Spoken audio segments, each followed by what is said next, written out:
Welcome to the line change.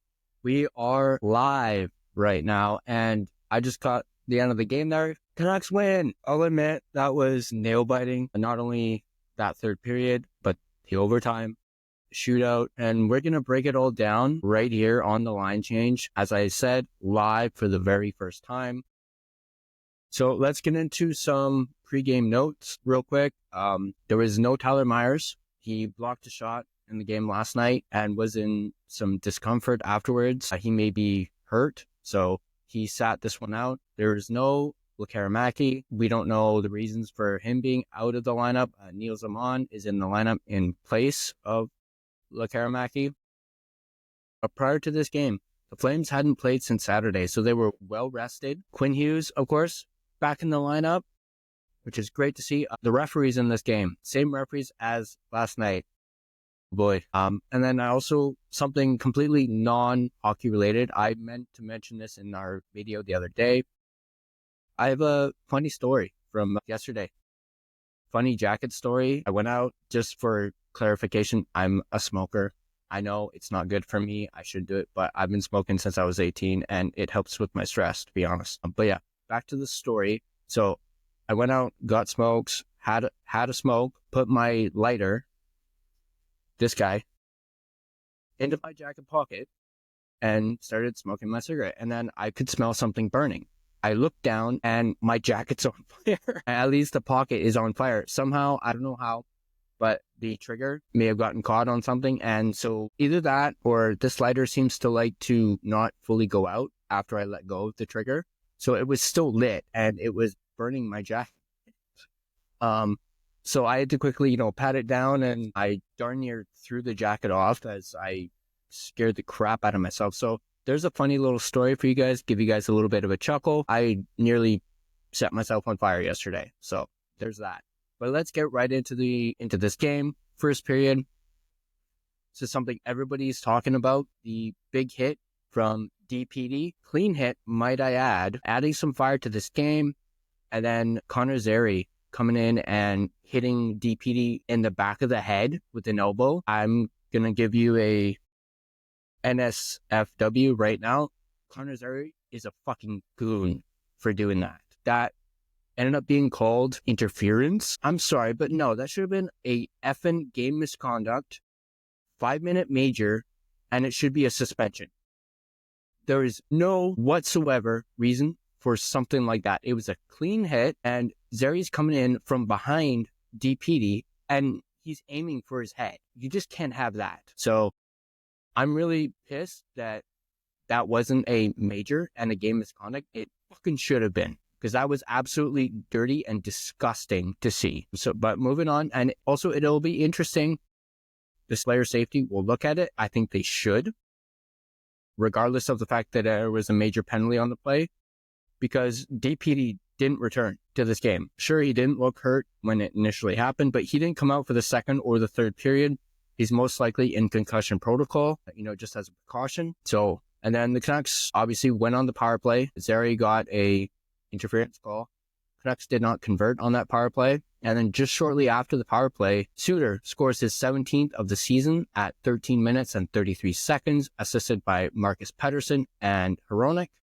Suter continuing to have a career year, his 17th of the season, as I mentioned. Before that, his career high was 14. So he's really had a career year, considering he's a UFA at the end of the season. I really do hope they manage to bring Suter back, because he provides so much to this team as a third-line center, and I really liked him as a player as well. Garland gets called for slashing. Calgary does not end up converting on the power play, so they're 0 for 1.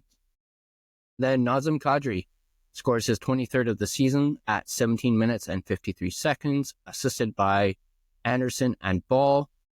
A little more tension at the buzzer at the end of this first period. Speaking of at the end of this first period, shots on goal in the period were 12-7 in favor of the Flames. Moving on to the second period, Michael Backlund, the captain for the Flames, only played 7 minutes of the first, and he appeared to be injured on a hit to Mancini. Like, he delivered the hit to Mancini, and it looked like he may have tweaked something. He ended up not returning. As I mentioned, no DPD to start the second. And then Canucks were down a defenseman because of it, having already been missing Myers. Lomberg gets a penalty, cross-checking. Him and Hughes get into it. I thought, just like with Zary, I thought Lomberg was being a bit of a goon himself, going after Quinn Hughes. And apparently they were trying to say Hughes was diving. Like, come on. You clearly cross-checked him. PD with a one-timer, he missed. And then Jake DeBrusk scores his 23rd of the season on the power play at 10 minutes and 32 seconds, assisted by Hughes and EP40. So Canucks convert on the power play. They take the lead. The Canucks are now 1 for 2 on the power play. There was some chirping between Rasmus Andersson and Quinn Hughes. Anderson's a chirper. He's always been known to that, yet he's nowhere near Quinn Hughes' level. So take a seat, Mr. Anderson. And Hughes was not putting up with shit from the Flames here tonight. I love this little back and forth with Hughes. Hughes was standing his ground. He's like, you're not getting over on me. And there was a little shot of Quinn on the bench with a little bit of a evil laugh, like Dr. Evil-esque, like, Muah. So that was great to see. Braden Pahal, penalty called for interference. I'm going to be completely honest, and this is just my opinion. It looked like a bit of a knee, like knee on knee, like he kneed him. But that's just me. Huberdeau scores his 23rd of the season, shorthanded. This was a bit of a gut punch at 13 minutes and 59 seconds, assisted by Rooney and Uyghur. Canucks give up a shorthanded goal, which is something they haven't done recently. Bad penalty by Amon for holding. It was a clear hold. There's that. Huberdeau scores again on the power play at 16 minutes and 1 second, assisted by Uyghur and Kadri. Flames 1 for 2 on the power play.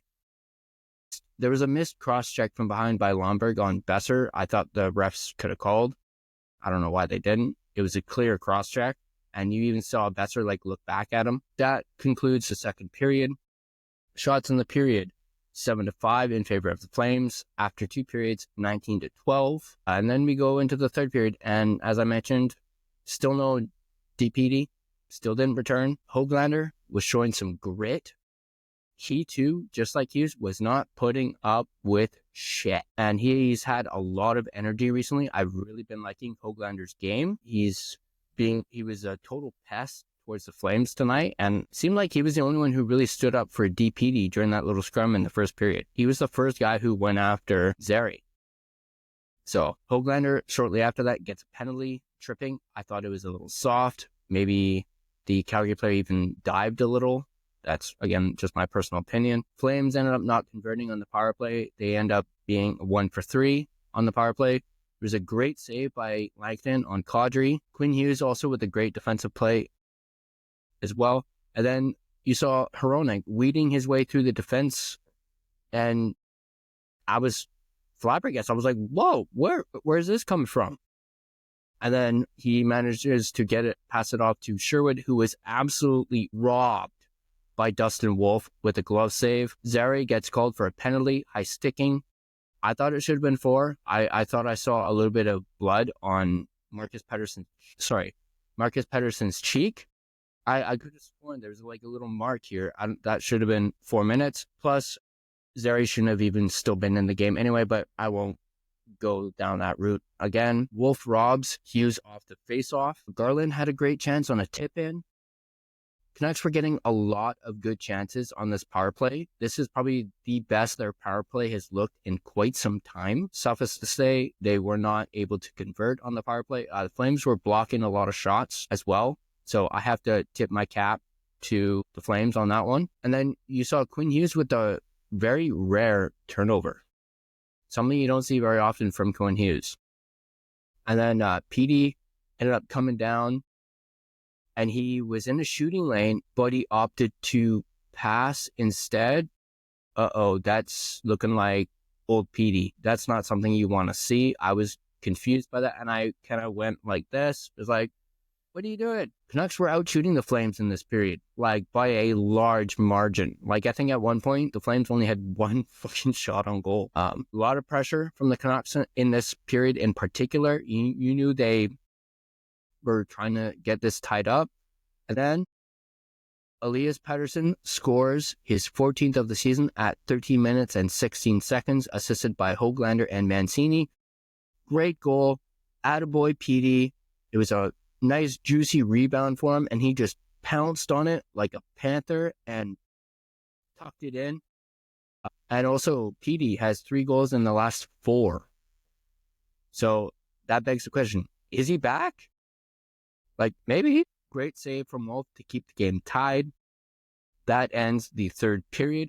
We're going to overtime. Shots in the period ended up being 17-4 for the Canucks. After 3 periods, the Canucks outshot the Flames 30 when they were getting severely outshot in the first 2 periods. Moving on to overtime. Great chance, 2-on-1 rather, for DeBrusk and EP40. Again, absolutely robbed by Wolf. Besser missed the net. It was a great shot, but he missed the net. So it would have been very poetic if Besser had managed to get one in, especially considering how he's been playing as of late and all this talk about him. Canucks ended up taking a timeout in overtime. And then P40 was absolutely robbed by Wolf. Seems like we're saying robbed by Wolf a lot. That just goes to show you how good this Dustin Wolf is. And he's a rookie. And he is absolutely helping. He's a large part why this Flames team is even in this wildcard picture right now. Because he's been standing on his head. He's basically turned Dan Vladar into their backup. And he could very well win the Calder. He's definitely up there when it comes to the Calder, especially considering he's against guys like Celebrini and whatnot. So he has a good chance of winning the Calder this year. So keep an eye out for Dustin Wolf. Besser ran one off the post. Garland was robbed. Hronek was robbed. Dustin Wolf, wow. Like, man, this kid's good. And then, at the end of overtime, what a game. Like, this game had me on my toes the entire time. It was physical. I absolutely loved it. This felt like a playoff game, and I was full on into it from the opening whistle, or opening puck drop, rather. We move forward to the shootout. Frost was stopped, EP40. So, yay on that. Anderson stopped. DeBrusk stopped. Huberdeau scored. Suter stopped. Sharangovich stopped. And Connor Garland gets the shootout winner. He's apparently 40% in the shootout. So, attaboy, Garland. And then for the post-game notes, I was literally typing them as the game was finishing. Canucks win is all I managed to get because of how long this game went on. So those are my recap notes. Player of the game. I wrestled with this one. For the most of the game, I had Quinn Hughes as the player of the game just because it's Quinn Hughes and he means so much to this team. And I feel as though he injected a lot of energy into this team by him coming back and then, getting a point in that first period. And he just looked intense. Obviously, he was still laboring something, but he was gutting through it, and he was a difference maker for this team tonight. He really injected a jolt into this team, like especially on that last power play that the Canucks had. You haven't seen their power play look like that in some time. But I ended up going with EP40 because he did get the tying goal. He did get an assist earlier in the game, and he scored in the shootout. He did end with a ice time of 21 minutes and 32 seconds, and 2 shots on goal. I didn't dive too much into the stats. Like I said, I had to do this quickly. But yeah, and that was the game. Canucks win. What a game. Like, I am, wow, mind blown by this. This game was off the charts. Sorry, I'm just looking at my phone real quick. It's off the charts. Big playoff feel, and I'm just flabbergasted by this. I was very worried about this, and Canucks managed to pull through. Obviously, I would have liked if the Canucks had won this in regulation, because then the Flames do not get a point. As I mentioned, the Flames ended up gaining a point because the game went to OT. But let's quickly look at the standings right now. Okay, so standings all the way down for the West. So right now, the Canucks are still below the playoff bar, unfortunately, and that is due to them having won this in overtime. But they're tied with the Flames both at 71 points. But they gain a 2-point lead over the Blues, who play tomorrow, as I mentioned in our Flames Canucks preview video. So yeah, had the Canucks won this game in regulation, they would have leapfrogged Calgary and would have been in that second wildcard spot. They do play Chicago on Saturday, so they're off until Saturday. So they have Thursday and Friday off, so they can rest, especially Quinn Hughes, and then hopefully they can build off of this game and get a big win against Chicago on Saturday at home. Chicago, everyone knows how Chicago's been this season, despite them having Bedard, and they're already out of the playoffs. So the Canucks need to jump on the Blackhawks and essentially put it away. And it should be an easy win, although you never know with how the Canucks have been playing as of late, But it should be an easy win. And then keep in mind, it's the first out of another back-to-back, as Canucks play again on Sunday against Utah. So this is now, once again, 2 back-to-backs in a row that the Canucks have to deal with. We saw they struggled last time this happened. It was a few weeks ago where they had 2 sets of back-to-backs. They had it coming right out of the Four Nations break, and we all saw how they played. But that was when we didn't have Quinn. I'm not sure. I haven't heard from Rick Tocchet yet post-game if Quinn Hughes is going to play on Saturday. You would think he is, considering he played fucking 27 minutes tonight in his first game back. Hopefully he does play and he can once again inject some life into this team and help them get to the playoffs. As I mentioned in the preview video that we did earlier today, we went over those stats that Jeff Patterson tweeted about on how the Canucks essentially need to go either 11-7 or 12-6 in the remaining now 18 games. So essentially, the Canucks need to win 11 more games in order to get to 93, at least 90 points. At 93 is preferred, obviously.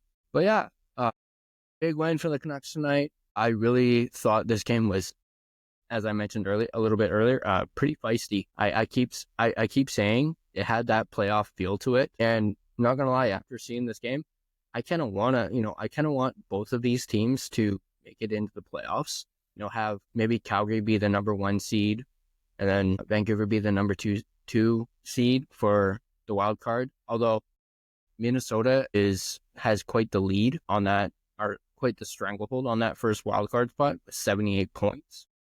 So it might be a little difficult for someone to catch them. So maybe Calgary and Vancouver, it may only end up being one of them that makes it. But for the sake of this discussion, let's just say they both end up being the wildcard teams and then manage to make it past the first round. I would really like to see them face off in the second round. Having last year the Canucks playing the Oilers in the second round, and then just imagine if they end up playing the Flames in the second round. And you saw games like you saw tonight in the playoffs with that added pressure. And I think that would be some damn good hockey if we did get that. But we don't always get what we want, right? But I really feel as though that would be one heck of a playoff matchup. I know there's some bad blood from previous playoff matchups between the Canucks and the Flames, as the Flames actually ended up knocking the Canucks out at one point a number of years ago. Actually, I believe they swept them. Correct me if I'm wrong in the chat, of course. But yeah, so man, what a game. I'm a little bit at a loss for words with this, as I actually, just prior to starting the stream, I had to go and have a smoke. I was so amped up for this. But yeah, I want to know what you guys think on this game. Go ahead and let me know on Twitter. We are live streaming on Twitter. I should have said that at the beginning of this. And I believe we are live streaming on Instagram as well. Do not no. Doesn't look like we're streaming live on Instagram, unfortunately. Bummer. I thought I was able to get that done. But I know may as well check out Twitter too, just in case. I don't know. Doesn't look like we're streaming live on Twitter either. Sorry about that. I guess that's just YouTube. I'll try and get that fixed for the next live stream. Speaking of the next live stream, I'm thinking about doing it Saturday for the game against Chicago. Let me know in the chat or the comment section down below if you guys want to see another one this weekend. Most likely will have to be Saturday, as I am working my other job on Sunday. Most likely. I mean, I don't know yet, but there's probably a good chance that I will be, so I don't want to risk that. One game in particular that I'm debating on doing a live stream is the game against the Rangers. What is it, next week or something? Although that is an AM, but just the fact that the Canucks are facing the Rangers and JT Miller for the first time has really got me wanting to get up early and watch that game just for that reason. It obviously sucks that it's going to be in New York and not here in Vancouver. We're going to have to wait until next year to see JT come back from that. Unfortunate, but maybe, I know once that schedule for next season gets released, people are going to circle that game on their calendar. Who knows? Maybe I might, depending on what happens between now and then, might actually even try and go to that game if I can. I know ticket prices are going up next season for the Canucks. I did see earlier on Twitter, someone was saying that they're getting rid of the quarter season tickets for some reason. You can only get half or full or something like that, which sucks, definitely. I have looked at quarter season tickets in the past. Obviously, they're really expensive, but the fact that they're getting rid of that seems a little odd. And you would think you would want more people going to the games or buying those. And it seemed like the quarter season tickets were, sold quite a bit. There's quite a few people who would get quarter season tickets. And now that you taking that away, you want them paying more money so they can upgrade to half or full. Like, that doesn't make any sense to me. That just seems like Bellini being a little greedy. And obviously with how the Canucks have played this year, that's not a way to get fans to come and watch your team play. You jacking up the prices when they're not performing to the level that they should be. And they're just barely clinging on to a wild card spot at this point. Well, right now they're not in a wild card spot, but they're on the edge there. So it doesn't make any sense to me that they're jacking up the ticket prices. I think someone said something about it being, for the renovations or something. I don't know what goes on in that man's head. I do think he's a bit of a dummy sometimes, but that's just my personal opinion. Probably not wise to rip on the team's owner on a podcast. So, yeah. This was a fun experience. I know we got about 2 minutes left on the stream. This was a fun experience going live for the first time. I'll admit it was a little hectic towards the end of the overtime and then the shootout. Obviously, we went a couple minutes over because I had pushed the stream back to 9 o'clock because we were going to overtime, and then nothing ended up happening in overtime. So I had to wait a little bit till the shootout was over. And literally, as soon as Garland scored, I was watching the game on my iPad, as unfortunately the TV wasn't working, or the Sportsnet app wasn't working on the TV, which pissed me off. I had to go and get my iPad and watch it on there and then still do my notes, which was a little tricky, but still got to watch the game. Again, it was a great game. Had that playoff feel, as I keep mentioning. All around great game. Canucks win. Great win. Actually, on that note, I haven't even posted my Canucks win freaking thing on Instagram yet. So I'm going to go ahead and do that. Haven't had a chance to post that very often this season, or at least since I started the podcast, which sucks. I made that graphic for a reason. That's going to do it for this live stream. Again, as I said, let me know in the comment section down below. I'm not sure if there's a chat going on the YouTube side of things. Let me know in the comment section down below if you enjoyed the stream, and if you want to see it again on Saturday. And as always, if you like this video, give it a like, subscribe if you're not already subscribed. You really help out the channel, and I'll see you guys in the next video.